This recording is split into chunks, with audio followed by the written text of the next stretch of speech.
Good afternoon. I'm on site here at Electronica 2022, and joining me today is Brian Berner from Texas Instruments. Now, Brian is looking after the platform marketing for embedded processors, and today we're going to be focusing on enabling smarter, safer, and more scalable robots of tomorrow. But before we get started, Brian, can you just give us a brief introduction to TI and what the company does? Absolutely. Thank you for having me. I appreciate it. Having me back after Embedded Yes. World, it seems like ages ago and yesterday. I know. So I'll answer your question focusing on the mission statement to start off. So our mission at Texas Instruments is to create a better world by making electronics more affordable through semiconductors. Mm-hmm. I think that's important because all of us here at TI are passionate about that mission. All 30,000 plus employees around the globe, right? Whether we're in the manufacturing facilities, doing the design, testing the reliability of the products, or selling them, right? We're focused on that passion, that vision, and if you stop by the booth, right, Yeah. you'll see our emphasis really today, specifically in this environment, is manufacturing, right? So we have 12 wafer fabs around the globe, one of the few semiconductor companies that has our own wafer fabs, and I don't know if it's inside or outside of the conference room, so you might have to sneak into the conference room, but outside there's a couple wafers, right? And so if you're familiar with the wafers that you see around, 200 millimeter wafers, yay big, Yeah.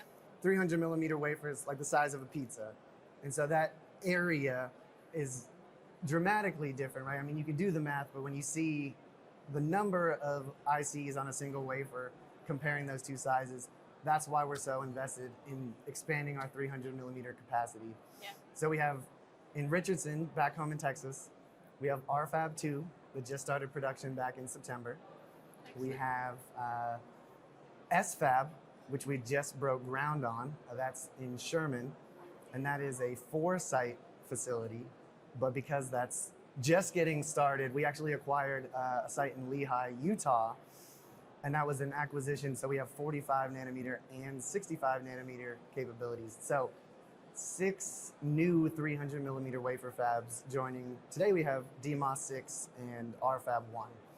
So if you don't know our naming scheme for fabs, it's pretty simple. Just take the city it's in and add fab at the end. So eventually we'll have Sherman S Fab 1 through S Fab 4.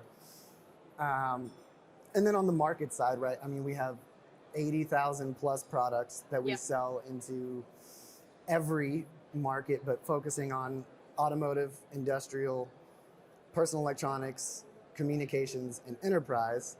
Obviously, for this conversation, we'll be talking about industrial, but about 60% of our revenue is made up of industrial and automation. So our emphasis, manufacturing capabilities, industrial and automotive, industrial and automotive innovation, right? So that's really, I think, a parallel kind of, or a time difference between automotive, right?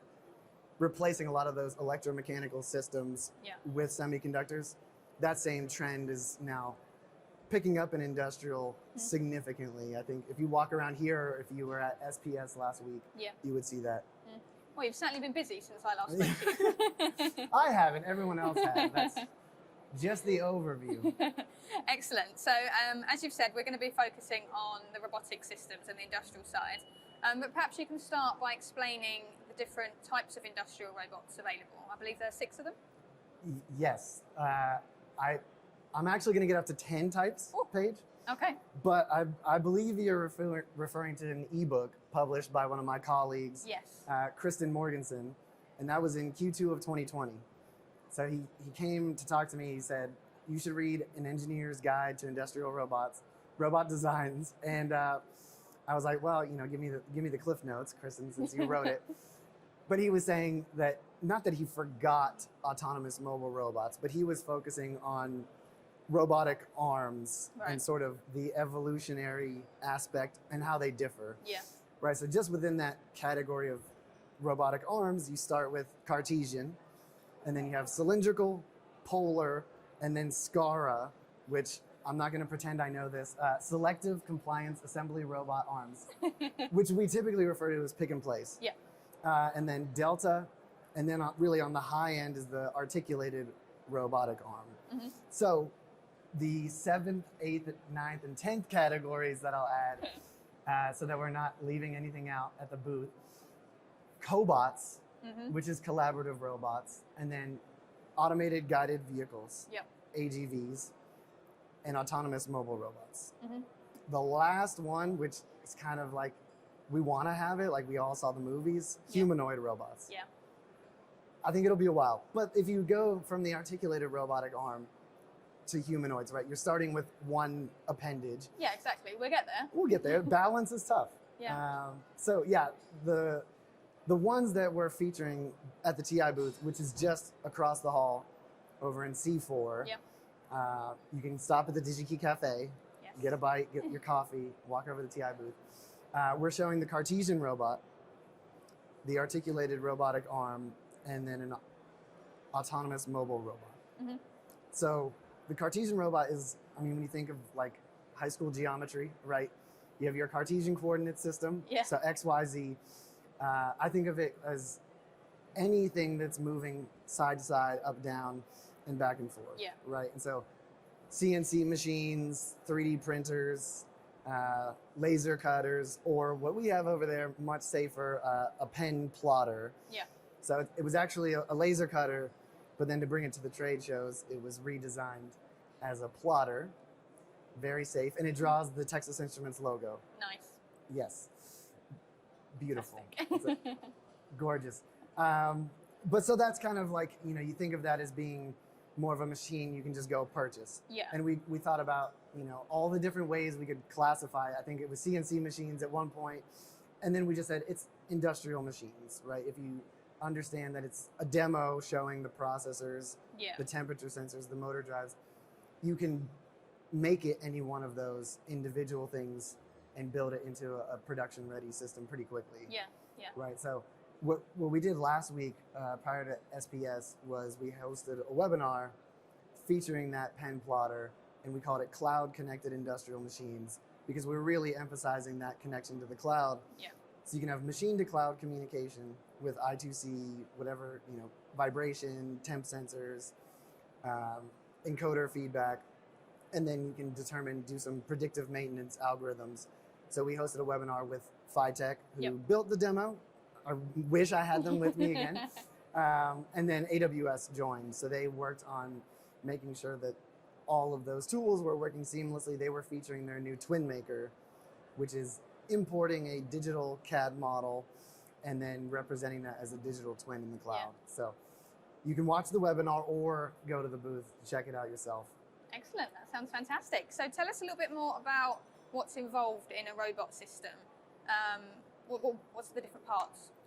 Yeah, so I think, I mean, continuing through the demos, the articulated robotic arm is kind of multiple degrees of complexity and multiple degrees of freedom, more complicated. But we did an illustrated animation to kind of combine all of the robotics demos that we have over there. And I broke it down into kind of the fundamental pieces that are changing frequently. And so the processor itself, right? You have the application processor and then the real-time domain, which is typically an MCU or multiple MCUs. And so those are two separate pieces. You're not going to get very far without either of them. But the articulated robotic arm has 6 axes of rotation.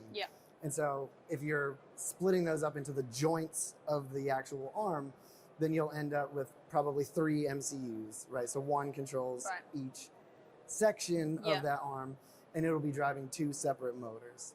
And then obviously all the feedback, right? So in some cases you need to know exactly where that robot is because it's very precise. So you'll have specific encoders. We were featuring the temperature sensor just as an easy way to visualize if you had a safety condition, it was over temperature, how that real-time domain would take over. And then finally you have all of the sensor fusion, and I split that up into the real-time domain and the application processor a little bit differently in the block diagrams that we have. So the sensor fusion typically comes into the application processor, and that would be like radar or vision. And so when you add those in, now you're going from this articulated robotic arm to a cobot, which if you walk outside the Messe, you'll see Brain Lab. Yes. And so they have an articulated robot arm for surgery Yep. that then becomes a collaborative robot, right? When you add some sort of analytics to the equation. Yeah. Yeah. So yeah, I break it down into 5 or 6 pieces in our block diagram video. Fantastic. And what sort of tasks are you expecting the robots to perform? Obviously, like you've just mentioned, Brain Lab, so sort of medical side maybe. What other tasks are you expecting the robots to perform? Well, I think that's kind of an open-ended question, but I mean, we all know the end result, right? Is that they're performing a lot of the tasks that are either repetitive or high precision. I mean, I see it progressing further, but there's obviously a stopping point where the technology is not ready yet. So that's where kind of the humanoid robot takes over. But when you go to, in the US, it's Walmart. I mean, I don't know how many of y'all go to Walmart, but they have their robotic vehicles that are scanning. And so they might be autonomous guided vehicles where they're using some cues. Yeah. But it's the same as someone walking down the aisles doing inventory checking. Of course, right? So I see it more as they're not replacing anything, but they're doing a lot of those tasks that they're better at, right? Yeah. They're going to be more precise in counting. They're going to be more honest in the way that they do it. So yeah, a lot of, what we see in the factory floors, or if you took a virtual tour of the Amazon warehouses, you see the scanning and the pick and place, but it's obviously progressed a lot farther beyond that. Yeah, definitely. And following on from that then, what demands are you seeing coming from designers working in this space? Yeah, I mean, personally, working on the embedded side, particularly with the applications processors, some on the MCUs, for me, all the feedback is going to market faster, right? When you have a rapidly evolving market like we did back in June with EV charging, similarly with industrial robotics, you have people that are racing to get to the next level as fast as possible, and they're willing, to purchase a module so that they don't have to do the hardware design themselves, right? So you add in the memory and all of the things that could trip up a designer on the PCB. That module makes it go to market faster. There's a lot of things that make it go to market faster. A reference design or an open source demo, right, where not just the hardware but the software is also open source, gets them farther down, and then when they're ready to go to production, maybe they have to add some specific OS for a safety feature. And so Beagleboard as well, who you spoke with last time, right there, everything's open source, right? So you can do the demos, do the cameras, the analytics, and then pivot to what does the TI demo look like with these specific features, or leverage one of the camera module vendors that has a specific type of frames per second, resolution, right? That type of camera that you need for that niche application might already be qualified and have the drivers for our processors. So yeah, it's really design time and how can they move quickly. Yeah. And what about some of the challenges that they're facing? What do those look like? I mean, there's many challenges. I think I prefer to go a little bit off script talking about this, right? Because even in the first 3 hours of a trade show, you're getting a lot of feedback on what are the challenges that customers are facing as they experience the demo, right? And so I think from my perspective, one of the things that we did with that industrial machine, we actually have 2 demos. One is a TI platform, so a launch pad, which a lot of people are familiar with for MSP 430. That's been extended to the C2000 family, and now the ARM-based MCUs, which is AM24 in this demo. And there's a booster pack underneath it that has a very specific type of motor control system, and it communicates over NDAT 2.2, a protocol that I've personally had not heard of, but it's very specific to those encoders, which is one of the few things in the portfolio that TI would not sell, doesn't sell. And so interfacing with what is popular in that market is critical, right? Yeah. So out of box, whether it's I2C, SPI, like the more common protocols, up to CAN, which is very popular in both automotive and industrial, and then all the way to some very specific niche protocols like NDAT 2.2 for motor control. Yeah. And then once you start adding sensor fusion like cameras, radar, then you get into CSI or transmitting over long distances. You'll have FPD link. So every one of those individual elements around the processor, I mean, it could trip somebody up, right? Yeah. You start with your basic MIPI CSI interface, and then you say, well, I'm getting some noise, and maybe it's too long. I can't deliver the power downstream reliably. Yeah. So that single twisted pair and then power over coax, FPD link serializes the data, but then you also get that longer transmission. So it's robust against some of these elements in a larger robotic system. Yeah. I mean, we have a smaller robot. You go around, you'll see some medium size, but they get significantly larger, right? When you have that distance between where your input is and where your processor is, you need some other form of technology to take you there. Yeah, fantastic. So tell us a bit more about the portfolio of products you offer. You know, how are you helping designers meet demands and overcome some of the challenges you've just mentioned?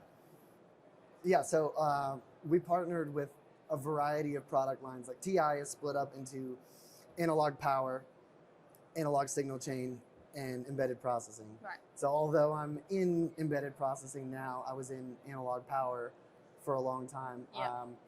Analog signal chain actually kind of, from this perspective, muddies the waters a little bit. So motor drives, even though there's a lot of power running through them, are classified as signal chain devices. Right. So a lot of that control mechanism makes sense that it's going to be on the signal chain side, but they can take some of the FETs, some of the power control schemes from the power side of things. So we partnered with them, and we have like 3 or 4 different types of motor drives. So we have stepper motors, servo motors, which is brushless DC, and a few different recommendations that aren't featured in the demo.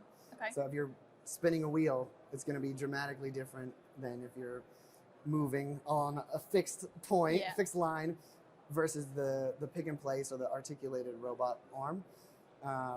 You know, for me, it's always kind of surprising that the payload of an industrial robotic arm, like the articulated robots, it's actually quite low. So the size that you see might just be for picking up a little block of plastic, even though it looks like a pretty robust system. So condensing those motor drivers down into the smallest possible area is obviously a goal. And then featuring, you know, a lot of different sensor products, whether it's from the ecosystem using our technology or all completely integrated. So we have a combined sensor over there that was made by D3 that combines our radar device, so industrial radar IWR 6843, and a FPD link camera, so IMX 390. Those two on the same board to serve that dual purpose of object detection without vision, distance sensing, proximity sensing, and then the vision to do some very detailed view.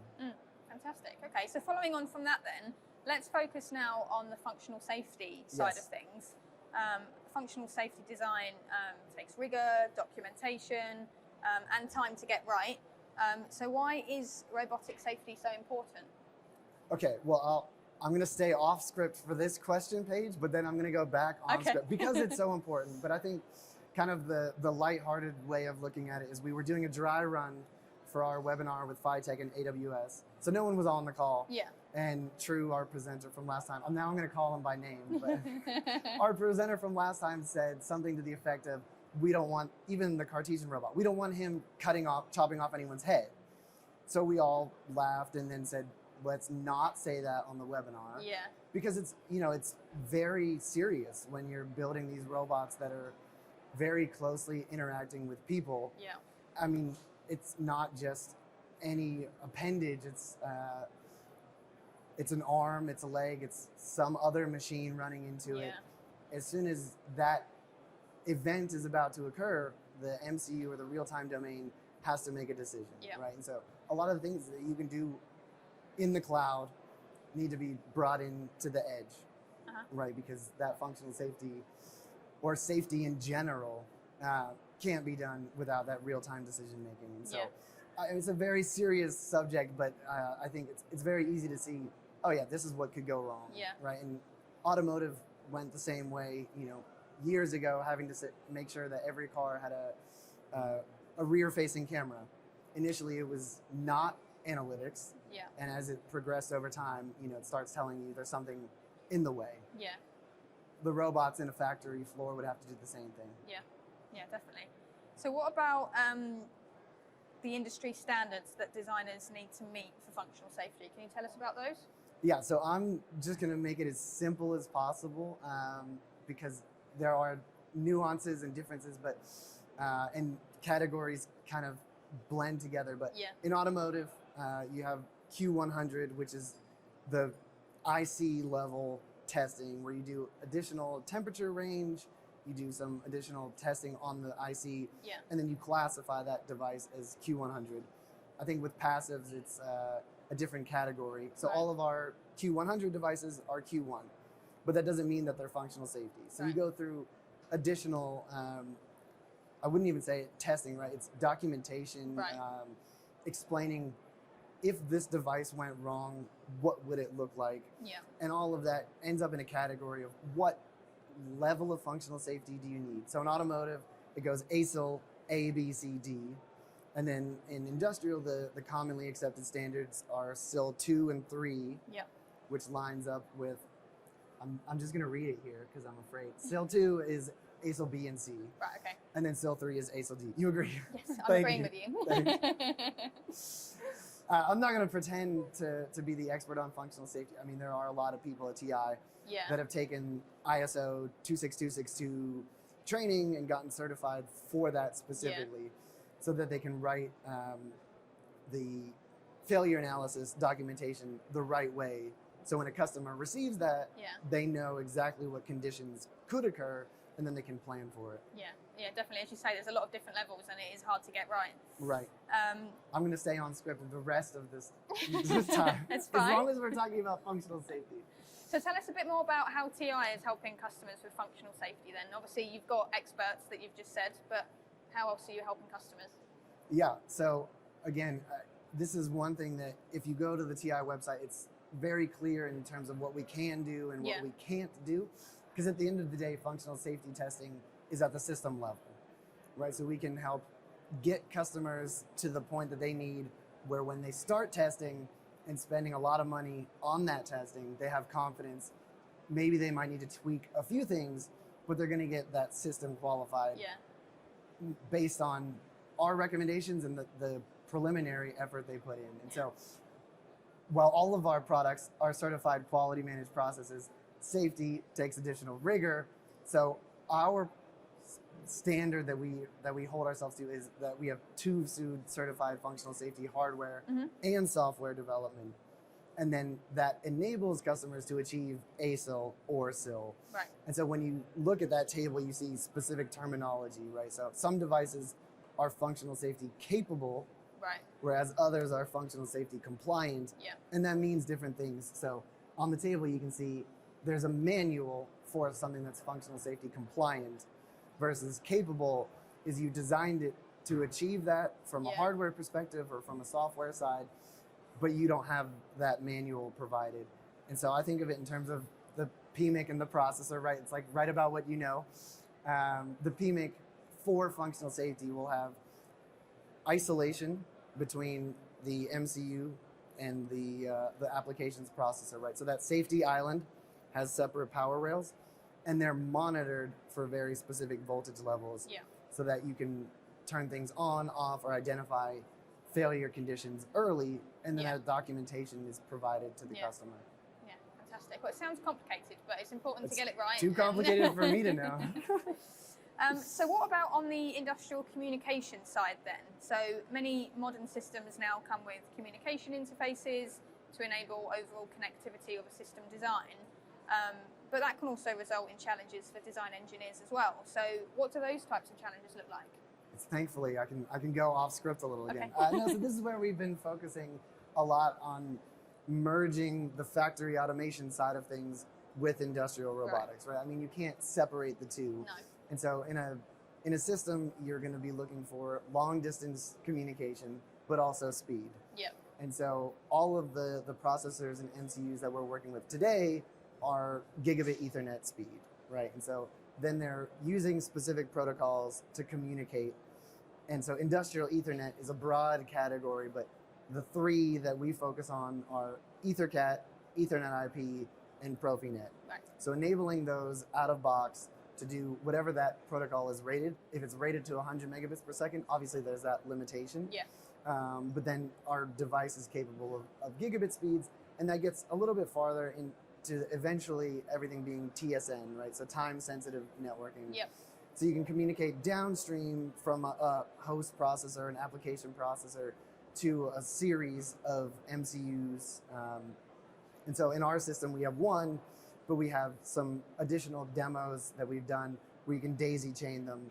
So all of that is time dependent when you start moving pieces. Mm-hmm. And so having those industrial communications enabled out of the box, those are more complicated, but then when you get into like the simpler protocols, simpler N.2.2, right, you have a driver that should work out of box as well. So whether that's in our SDK or something that we've tested or someone else has tested, we can make a recommendation of it is a TI product or it is TI tested or once or twice, right? Or it is proven by that that module or system partner. Mm.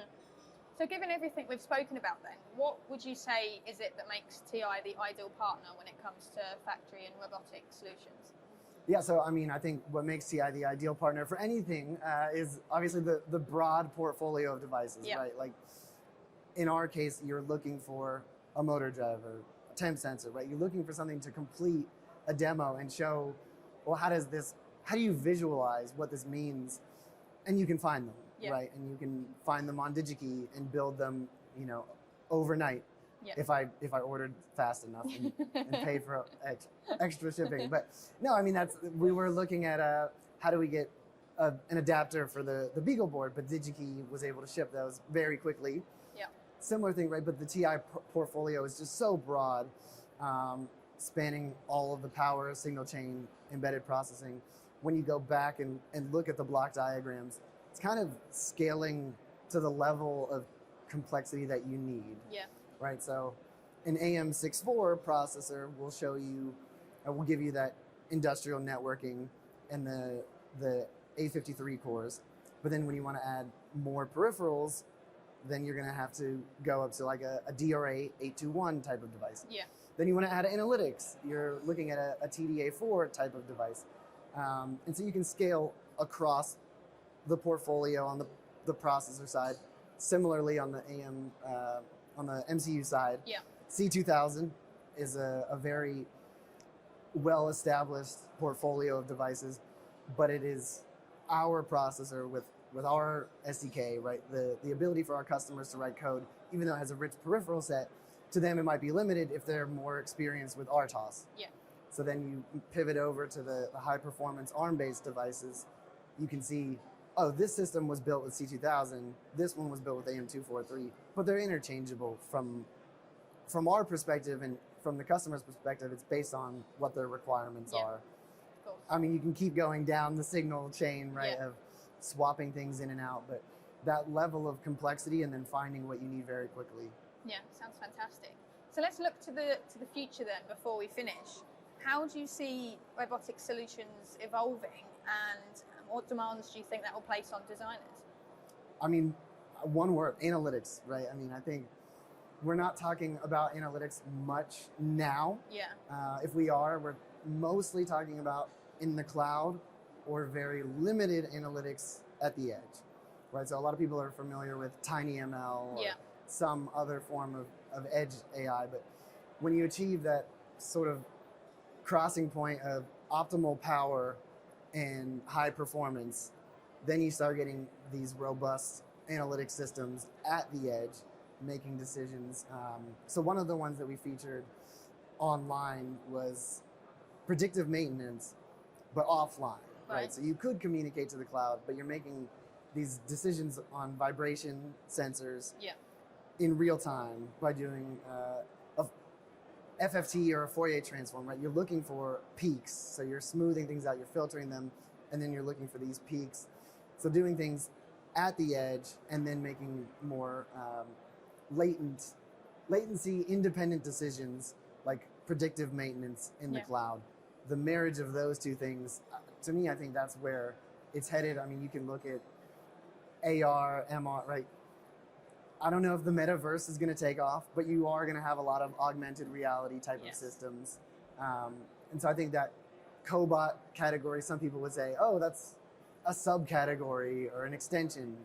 It is, but I think we have to call it out separately here because that's the evolution. I think the autonomous mobile robot.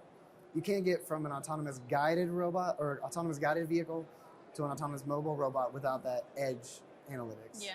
So I think that's the next step. I mean, it's kind of been at the peak of hype for, seems like a decade now, but I think it's really at the transition point where we're seeing it in a lot of deployed systems. Yeah, and of course, I'm looking forward to seeing loads of humanoid robots wandering around at some point. You never know. You know, I've seen where things were and where they are now. Like, we can order food and have a robot deliver it to us. Yes. He waits at the stop sign for a very long time. He does fall over quite a lot, though. I've seen videos. I haven't seen that one. The one with wheels doesn't fall. No. He's just very patient, and drivers, at least where I live, are not that patient. No. So he's kind of like, you feel bad for him. Even though, like, humanoid robots, you run the risk of, like, not sympathize, but you feel bad for the little guy trying to get you your pizza. Oh, fantastic application, and thank you very much for your thoughts on the topic. I'll be sure to pop by your stand and see all the applications you've spoken about. Yeah, so C4. Fantastic. Booth 157. Brilliant. Well, thank you very much for your time. Enjoy the rest of the show. Only have to wait, what, 5 months before I see you again? Yes. Thank you very much. Thank you.